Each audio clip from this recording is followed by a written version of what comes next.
지난 시간에 저는 내가 말하는 예수가 아닌 성경이 말하는 예수를 믿는 자는 반응하는 자다라는 말씀을 드렸습니다.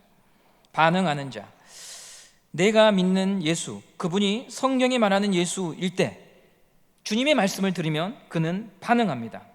따끔함도 있고요, 감사도 있고 깨우침도 있습니다. 왜냐하면 예수의 생명이 그 사람 안에 있기 때문에 들리고 깨우치며 감사하고 회개하고 다짐합니다. 오늘 우리의 예배가 그런 시간이 되기를 간절히 소망합니다. 그냥 한 시간 이 예배당에 들렸다 가는 시간이 아니라 하나님의 음성이, 교회를 향한 하나님의 음성이 저와 여러분에게 함께 다 들려지는 시간이 되기를 원합니다. 예수님께서 말씀을 전하셨던 고라신, 벳세다, 가버나움, 그들은요 반응하지 않았습니다. 벳세다나 이 마을은 예수님의 제자 3명이 이 마을 출신입니다. 빌립, 안드레, 베드로. 이곳에서 예수님이 맹인을 고치셨고요, 오병이어 기적을 행하셨습니다. 그렇다면 예수님의 말씀에 반응해야 되는데요, 불신앙으로 일관했습니다. 이런 태도에 대해서 책망하셨는데요, 마태복음 11장 22절 말씀을 함께 보시겠습니다. 마태복음 11장 22절입니다. 시작. 내가 너희에게 이르노니 심판날에 두로와 시돈이 너희보다 견디기 쉬우리라. 두로와 시돈을 빗대어서 새 마을을 주님께서 경고하고 계십니다. 이 두로와 시돈 지역은요, 구약의 유명한 선지자들 이사야, 예레미야, 에스겔, 이 선지자들이 공통적으로 심판을 예언했던 도시들입니다. 교만하고 우상을 숭배했습니다. 왜 교만했는가 하면 이 두로, 시돈은 해양 도시입니다. 해양 국가입니다. 바다를 기반으로 해서 많은 경제적인 부흥을 이루었죠. 두로와 같은 경우에는 2개의 도시로 이루어져 있는데요, 하나는 육지에, 하나는 바다에, 섬에 도시를 건설했습니다. 이렇게 하여 전쟁이 벌어지면 모두 다 섬으로 들어가 버립니다. 그곳에서 방어하며 적과 싸우는 것이죠. 점령하기가 쉽지 않은 국가였습니다. 또한 해양 국가이다 보니 경제적으로 막대한 이윤을 챙겼습니다. 그러므로 자신만만한 것입니다. 이 모습을 벳세다와 고라신, 가버나움 마을들이 닮았다는 겁니다. 너희들 스스로를 믿고 나를 거절하는구나. 예수님이 너무 멀리 있어서 거절한 게 아닙니다. 예수님을 믿는 것이 어려워서 거절한 것이 아닙니다. 믿는 구석이 있기 때문에 예수님 앞에 나오지 않는 것입니다. 흔히 우리가 사람들을 유신론자와 무신론자로 구분을 하는데요, 이 구분이 틀릴 수 있습니다. 왜냐? 모든 사람은 다 유신론자입니다. 무언가를 믿고 의지하며 살거든요. 그게 우리가 말하는 하나님이 아닐 뿐이지, 그 대상이 성경이 말하는 예수가 아닐 뿐이지, 재물이나 지식이나 신념이나 자기 자신을 믿고 삽니다. 나름대로 믿는 바가 있는 거죠. 집을 나간 둘째 탕자를 생각해 보십시오. 그가 왜 그런 행동을 했을까요? 아버지의 유산만 있으면 내가 살 수 있다고 하는 믿음이 있는 것입니다. 그래서 아버지가 생존에 계심에도 유산을 요구하는 무례함을 보이면서까지 집을 나갔던 것이죠. 이런 모습을 보면서 누구도 둘째 아들은 용감해, 대단해, 근성이 있어라고 말하지 않지요. 그는 참 인생이 뭔지 모르구나, 참 삶을 오해하고 있구나, 무지하구나, 보이는 것으로만 인생을 살려고 하는구나, 아직 멀었구나. 그게 고라신과 벳세다와 가버나움 사람들의 태도였습니다. 가끔 기사를 보면 청년들이 자기 수준을 고려하지 않고 무작정 굉장히 비싼 외제차를 구입하고 명품을 구입한다라고 하는 기사를 봅니다. 캐피탈이라고 하는 대출을 이용해서 몇 천만 원짜리 차를 구입해서 몰고 다닙니다. 폼이 나지요. 20, 30대 때 외제차, 고급차 몰고 다니는 거 쉬운 일이 아니니까요. 그런데 이들이요, 아침에 눈을 뜨면 날마다 고민하는 게 있습니다. 오늘은 내 차에 노란불이 들어오면 안 되는데 차에 기름이 늘 아슬아슬 남아있는 거예요. 수중에 기름을 넣을 수 있는 돈이 없으니까 매일 눈만 뜨면 오늘은 기름을 어떻게 넣지 하면서 몰고 다니는 겁니다. 그러면서 겉으로는 있는 척 여유를 부리는 거예요. 인생에 대해서 오해하는 거죠. 둘째 아들의 모습과 동일해요. 보이는 것이 다가 아니에요. 사람은 돈으로만 살아갈 수 없습니다. 돈이 삶에 있어서 중요한 수단인 것은 맞지만 재물이 인생의 모든 것의 결론은 아닙니다. 예수님은 눈이 가려워진 인생들에게 이제 말씀해 주십니다. 사람이라면 마땅히 필요한 것, 반드시 있어야 되는 것, 그것이 바로 무엇인가를 말씀해 주시기 위하여 우리 곁에 오셨습니다. 예수님이 우리에게 말씀하신 것은 너희들에게는 하나님의 품이 필요하다. 하나님과 바른 관계를 맺을 때 비로소 너희들이 그렇게 원하는 쉼을 누릴 수 있다고 말씀하십니다. 요즘 TV에 오은영 정신의학 박사가 자주 출연하더라고요. 저희 아내가 아동 치료를 하고 있으니까 챙겨서 자주 봅니다. 오늘 제가 그분의 영상을 함께 한번 시청했는데 이런 내용이 있더라고요. 아동의 행동, 정서, 그들의 감정에 큰 영향을 주는 것은 부모와의 관계다. 전문가들의 한결같은 주장이지요. 사랑과 관계를 맺는 방법을 배우는 최초의 그 관계는, 세상을 이해하는 눈을 배우는 그 관계는 바로 부모와 어떤 관계를 맺고 사느냐. 부모와의 관계 속에서 아이의 인식, 사고, 감정, 판단이 형성되죠.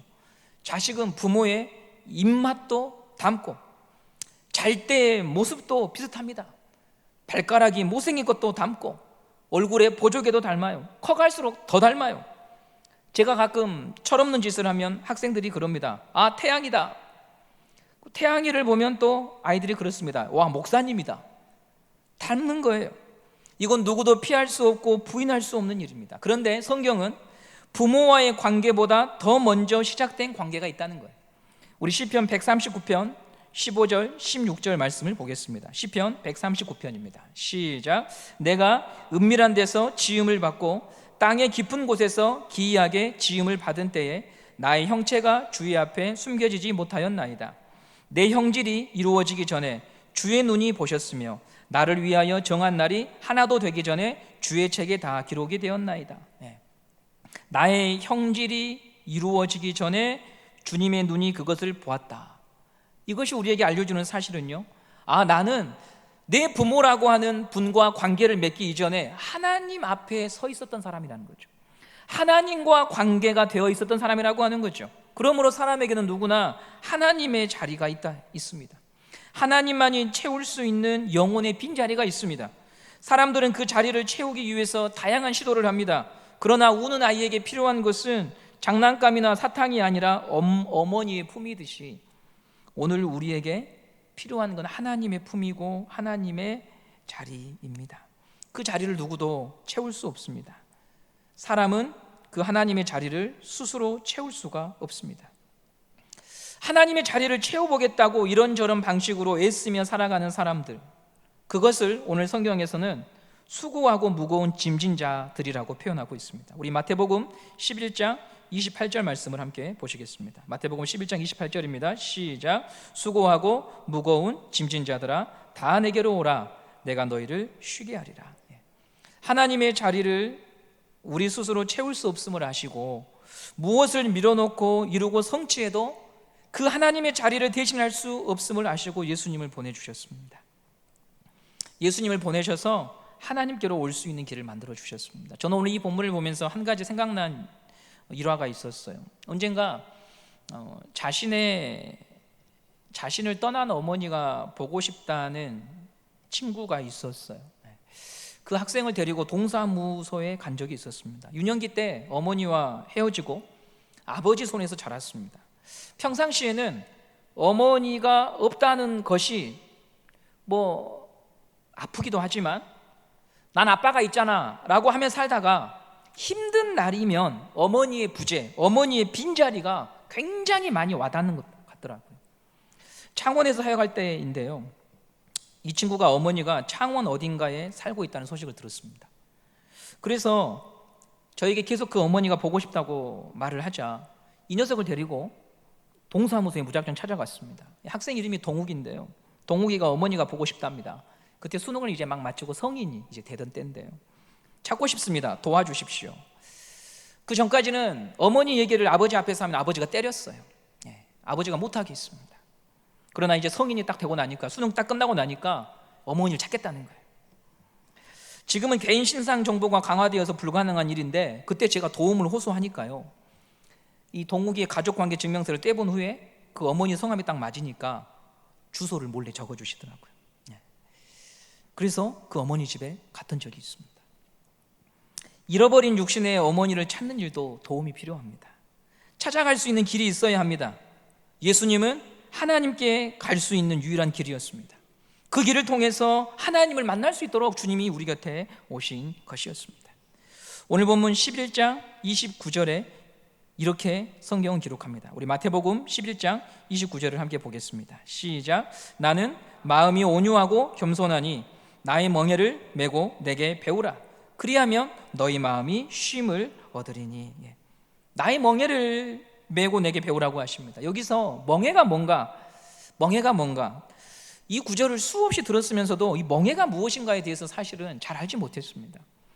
오늘 본문 설교를 준비하면서 제가 여러 가지 서적들과 또 묵상 중에 하나님이 제게 주신 말씀은 멍에라고 하는 것은 예수님의 교훈과 가르침을 의미합니다. 주님을 따라가기 위해서 듣고 순종해야 되는 가르침, 말씀을 의미합니다.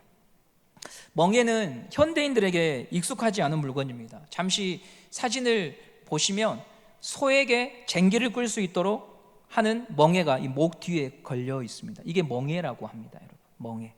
쟁기를 끌 수 있도록 연결한 도구죠. 목에 걸쳐져 있는 일자로 된 이 나무 막대. 이 멍에를 예수님과 함께 쓰고 가는 길이 제자의 삶이라고 주님이 말씀하십니다. 자, 그런데요, 이 예수님의 이 멍에를 우리가 함께 메려면 한 가지 조건이 있습니다. 예수님을 믿기 전에 메고 있는 멍에를 벗어야 됩니다. 무슨 말이냐? 현대인들이 메고 있는 멍에 중에 대표적인 것 중에 하나가요, 인간관계라고 하는 멍에가 있습니다. 사람은 사회적 존재이기 때문에 더불어 살아갑니다. 협력하고 함께 지내며 교제합니다. 그런데 이 사람의 멍에가 주님의 멍에를 대신해 버리면 그 멍에로 인하여서 사람은 쉼을 누리지 못하고 늘 제자리를 맴돌면서 신앙의 성장이 없습니다. 우리는 사람과의 관계로 고통스러운 시간을 보내고 고통을 호소합니다. 저도 사람이기 때문에 이 문제에서 자유롭지 못합니다.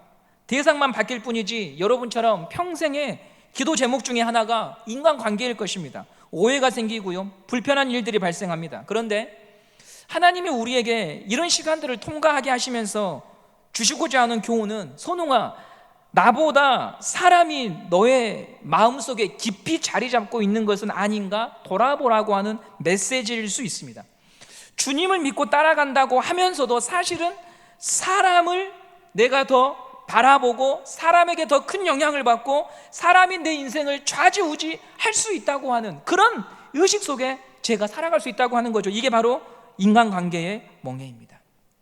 사람의 관계가 짐이 되어서 거기에 짓눌려 옴짝달짝 할 수 없다면 우리는 주님의 멍에를 지고 가는 게 아니라 인간관계의 멍에에 붙잡혀 있을 수 있는 거예요. 인간관계가 하나님보다 앞서면 신앙은 위기를 찾아옵니다. 위기에 맞닥뜨리게 됩니다. 관계가 불편해야 위기가 아니라요, 친밀해도 멍에가 됩니다. 이 예배당에 우리가 온 목적은요, 먼저는 하나님을 알고 하나님과 교제하는 것인데 우리가 사람의 관계에 매여 있으면 하나님을 놓치게 됩니다. 주님의 멍에를 질 수가 없습니다. 지금 우리에게 필요한 것은 예수 그리스도의 멍에, 그분의 가르침입니다. 그분의 말씀입니다. 주님의 말씀을 듣고 따라가야 합니다. 말씀이 들리고 말씀을 통해서 하나님을 누리는 자리로 가기 원합니다. 왜냐하면 그때서야 비로소 하나님이 주시는 쉼과 평안이 있기 때문입니다. 만약 우리가 이것을 놓치면요, 항상 일희일비합니다. 모든 것, 사람의 하나의 반응에 우리가 늘 흔들리고 울었다가 웃었다가 정신없는 사람이 되고 맙니다. 오늘 우리가 이 자리에 있는 이유는 그리스도의 가르침과 그분의 말씀 때문에 있다고 하는 사실을 오늘 성령 안에서 저와 여러분이 함께 고백하고 누릴 수 있는 예배의 자리가 되기를 간절히 소망합니다. 마태복음 11장 29절을 보면서 한 가지 질문이 생겼습니다. 이 말씀을 볼 때 늘 들었던 의문이 그것인데요, 나의 멍에를 메고 배우라고 하십니다. 그러면 당장 이런 질문이 생깁니다. 예수님, 아니 내 목 뒤에 멍에를 메는데 어떻게 쉼이 있습니까? 그런 질문이 생깁니다. 나를 그냥 가만히 내버려 두셔야 내가 자유롭지, 내가 쉼이 있는 거지, 아니 저한테 이 멍에를 메게 하시면 제가 어떻게 쉼을 누릴 수 있습니까? 그런 질문이 생긴다는 거죠. 다른 직분을 섬기시는 분들도 동일하지만 매주 교사들을 보면 안쓰러울 때가 많습니다. 미안하기도 합니다. 주일 아침 늦잠을 포기하고 일찍 일어나서 내 자식도 말 안 듣는데 남의 자식 가르친다고 종일 애쓰는 걸 보면은요, 참 안쓰럽습니다. 때로는 코로나 이후로요, 그 반에 학생들이 한 명도 나오지 않을 때도 있습니다. 그래도 교사는 그 자리를 지켜야 되는 거예요. 얼마나 속상한 일입니까? 교회 안으로 깊숙이 들어가지 않으면 감당하지 않아도 되는 일인데 주님을 사랑하고 쫓아갈수록 성도에게는 시험거리도 많고요, 고민도 많아집니다. 그런데 한 가지 우리가 고백하게 되는 건 뭐냐면, 그런 시험들과 어려움들과 갈등 속에서 주님이 주시는 기쁨이 있기 때문에 우리는 또 그 길을 가는 거예요. 한 영혼에 대한 안타까움과 탄식 속에서 눈물을 흘리고 난 참 능력이 없나 봐, 난 참 학생들에게 인기가 없나 봐, 그렇게 내 자신을 자학하는 시간도 있었지만, 그러나 그 모든 것을 덮고도 남을 하나님의 위로가 있는 시간이 있어서, 그래서 우리는 또 그 길을 가는 거죠. 그 감동은 멍에를 매지 않는 사람은요, 경험할 수 없어요. 상식적으로 생각하면 멍에를 지지 않아야 쉼을 누릴 수 있을 것 같은데 그게 아니라는 거예요. 그리스도의 멍에를 지지 않으면은요, 쉼이 있는 게 아니고 세상의 멍에가 우리를요 끊임없이 짓눌러요. 세상의 고민과 염려가 우리를 가만두지 않아요. 2년 동안 모든 교회가요 사역이 중단되었습니다. 하고 싶어도 할 수 없는 상황이었습니다. 아침부터 오후 늦게까지 섬기시던 분들에게는요, 어쩌면 육체적인 쉼이 모두에게 허락된 시간이었어요. 아무것도 하지 않아도 주일에 온라인 예배 1시간만 딱 보면 주일은 온전히 내가 모든 것을 자유롭게 할 수 있는 시간, 잠도 늦게까지 자고 못 가봤던 꽃구경도 가고 주일날 차 타고 어딘가를 놀러 가는 그런 것들이 우리에게요 2년 동안 허락되었습니다. 그런데 여러분, 그 2년의 쉼을 보내신 이후 여러분의 마음은 어떻습니까? 많은 것들이 힐링이 되고 병이 낫고 고통이 다 물러가고 떠나가고 그렇습니까? 오히려 영혼에 주름살이 생기지 않았나요? 삶이 무료하고 내가 이렇게 예수 믿는 것 맞나? 이렇게 해서 내가 믿는다고 할 수 있을까? 그런 염려가 있지는 않으셨어요? 쉼은요 육체적으로 쉰다고 해서 주어지는 것은 아니에요. 관계가 바탕이 되어야 돼요. 육체적인 관계로는요 쉼이 해결되지 않습니다. 영혼이 하나님과 깊은 교제 속에 들어가서 주님의 멍에, 주님의 말씀의 가르침 안에 내가 있을 때 우리는 비로소 그때 쉼을 누리게 된다고 하는 거예요. 이런 교제의 시간이 없이 육체적인 쉼만 추구하는 성도는요 반드시 영혼에 병이 와요. 다른 세상의 멍에가 그를 사로잡아서요 불신앙의 자리로 끌고 갑니다. 그러므로 우리 모두는 그리스도의 멍에, 그분의 가르침과 교훈을 받고 주님을 쫓아가는 게 복이라고 고백하는 사람이 되어야겠습니다. 주님의 교훈을 받으며 주님과 함께 갈 수 있는 우리 모든 성도들 되시기를 간절히 소망합니다. 마지막으로 그리스도의 멍에와 비슷해 보이지만 우리가 잘 분별해서 멀리해야 될 멍에가 하나 있는데요, 그건 바로 교회의 전통과 관습이라고 하는 명예입니다. 예수님께서 이 말씀을 주실 당시 이스라엘 사람들을 힘겹게 했던 멍에 중에 하나가 바로 사람들이 만들어 놓은 전통과 관습의 멍에였어요. 잘 아시듯이 오늘 본문 이제 넘어가면요, 예수님은 강력한 반대에 부딪히는데 당신은 왜 안식일을 위반합니까? 라고 하는 문제로 계속해서 예수님을 공격합니다. 안식일에 병을 고치시고 배고픈 제자들이 밀 이삭을 잘라 먹었던 일로 인해서 바리새인들은 예수님을 비난하고 정죄합니다. 그런데 이 사건을 보면 참 우스워요. 왜 웃음냐면 예수님이 안식일의 주인인데, 안식일의 주인인 예수님을 향해서 안식일이 뭔지를 가르치려고 하는 이 사람들, 안식일을 위반했다고 말하고 있는 이 사람들, 무엇이 그들을 이렇게 만든 것일까요? 전통과 관습을 맹목적으로 신봉하는 거예요. 사람이 만든 전통과 관습, 주례가 안식일의 주인이신 예수님을 밀어내고 정죄하게 만든 것입니다. 여기서 한 가지 주의할 것은, 그러면 교회 안에 있는 전통과 관습을 다 배제하자, 그것은 구시대적인 사고방식이니까 다 멀리하자, 그런 생각은 옳지 않죠. 전통과 관습과 규례는 필요해요. 그런데 전제 조건이 있습니다. 그건 뭐냐면 이 전통과 관습보다 더 중요하고 그 바탕이 있어야 되는 게 뭐냐면 긍휼과 사랑이에요. 하나님의 자비와 긍휼이 없는 전통과 관습은요 생명이 없어요. 규례와 조항의 개수가 늘어갈수록 성도들에게 짐이 될 뿐이에요. 우리 교단은 타교단에 비해서 특별한 전통이 많죠. 주일을 성수하기 위해서 저희 부모님 세대들은 버스 타지 않고 먼 거리도 걸어서 예배당에 오셨습니다. 너무 멀다 자전거 타고 오셨습니다. 더 멀다 토요일에 와서 주무시고 예배를 드리기도 하셨습니다. 주일에 돈 쓰는 거 엄격하게 금했습니다. 강대상을 거룩하고 소중하게 여기셔서 신발 신고 올라오면 지옥에 갈 수도 있었습니다. 여성분들은 강대상에 올라오지 못했습니다. 학창시절에 기억에 남는 일이 하나 있는데요, 교회에 저 드럼을 들여놓아도 되느냐 안 되느냐로 교회가 내용을 겪었습니다. 무당 굿하는 악기를 어떻게 예배당에 가지고 들어올 수 있느냐, 내 눈에 흙이 들어가기 전까지 절대로 안 된다 결사항전하시며 당회에서 드럼을 들어오지 못하도록 결의를 했습니다. 신기한 것은 얼마 후에 그분 조카가 드럼 치고 있는 모습을 제가 보면서 도대체 우리가 목숨 걸고 지키려고 하는 것은 신앙인지 인간의 전통과 관습인지 저는 신대원을 준비하면서 너무너무 고민됐습니다. 전통과 규례가 만들어진 이유가 뭡니까? 신앙생활 잘해보자는 겁니다. 하나님 잘 믿어보자고 하는 겁니다. 바른 교회, 바른 예배를 드려보자, 거기서 출발한 겁니다. 바리새인과 서기관도요, 시작은 그랬습니다. 이스라엘을 하나님이 기뻐하시는 거룩한 백성으로 끌고 가기 위해 안식일 계명을 연구하며 무엇이 일이고 무엇이 아닌가를 철저히 구분하기 시작했죠. 그런데 이들이 놓친 게 있어요. 바로 자비와 사랑이에요. 자비와 사랑이에요. 현대 교회도 누구를 뭐라고 할 것 없이 이 부분을 놓칠 때가 많이 있어요. 우리 교회가 정해놓은 틀, 원리, 원칙이 모든 것에 하나님이 될 때가 있어요. 원리와 원칙이 하나님이 될 수는 없어요. 원리와 원칙은 하나님을 믿는 일에 도구가 되고 수단이 될 뿐이지 그것이 하나님일 수는 없어요. 이 원리와 원칙 때문에 사람을 잃고 있고 사람을 짓누르고 있다면 우리는 무언가 잘못하고 있는 거예요.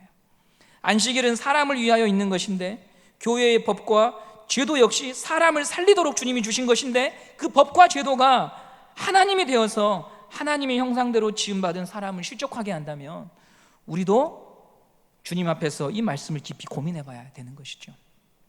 마태복음 12장 7절에 예수님이 이렇게 말씀하십니다. 마태복음 12장 7절입니다. 시작. 나는 자비를 원하고 제사를 원하지 아니하노라 하신 뜻을 너희가 알았더라면 무지한 자를 정죄하지 아니하였으리라. 예수님이 말씀입니다. 나는 자비를 원하고 제사를 원하지 아니한다. 여러분, 저는 이런 구절을 볼 때마다 그러면 나는, 우리 교회는 자비와 사랑의 바탕에서 살고 있는가, 그걸 테스트할 수 있는 기준이 뭘까, 이런 질문을 하게 되거든요. 그래서 제가 생각해본 질문은 이거예요. 돈을 잃는 것이 두려운가, 사람을 잃는 것이 두려운가? 우리가 행하는 제반적인 교회의 사업 속에서 돈을 잃는 것을 우리가 두려워하고 있습니까? 사람을 잃는 것을 두려워하고 있습니까? 일이 완벽하게 진행되는 것에 기쁨을 찾고 있습니까? 사람을 잃지 않는 것에 목적을 두고 있습니까? 이 질문을 우리가 스스로에게 던지면서 우리가 맡겨진 자리에서 사업도 하고 사역도 해야 합니다. 이 질문에 대한 답에 혼란을 느끼고 있다면요, 교회가 무엇을 하는 곳인지 다시 점검해보고, 오늘 마태복음 12장 7절에 나는 자비를 원한다, 선홍아, 나는 자비를 원해 라고 말씀하시는 그 주님의 음성을 우리가 깊이 묵상해 보아야 합니다. 바리새인과 서기관은 사람보다 정해진 것을 지키는 것, 고수하는 것, 그것이 그들의 신앙이 되어버렸어요. 그리고 이 흐름은 도도하게 교회의 역사 속에서 계속 흘러오고 있고 우리 안에도 머물 수 있다고 하는 것을 우리는 고백해야 하는 것입니다. 하나님의 자비와 사랑이 배제된 전통과 관습은 사람을 지치게 합니다. 강압적이 됩니다. 사람의 눈치를 보게 됩니다. 자비와 사랑이 배제되면 교회 안에는 온통 수사관과 검사밖에 없습니다.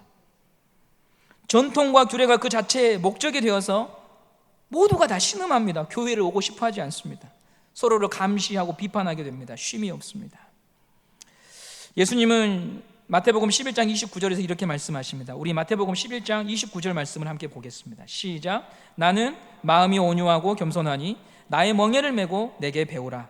그리하면 너희 마음이 쉼을 얻으리니 이 내 멍에는 쉽고 내 짐은 가벼움이니라.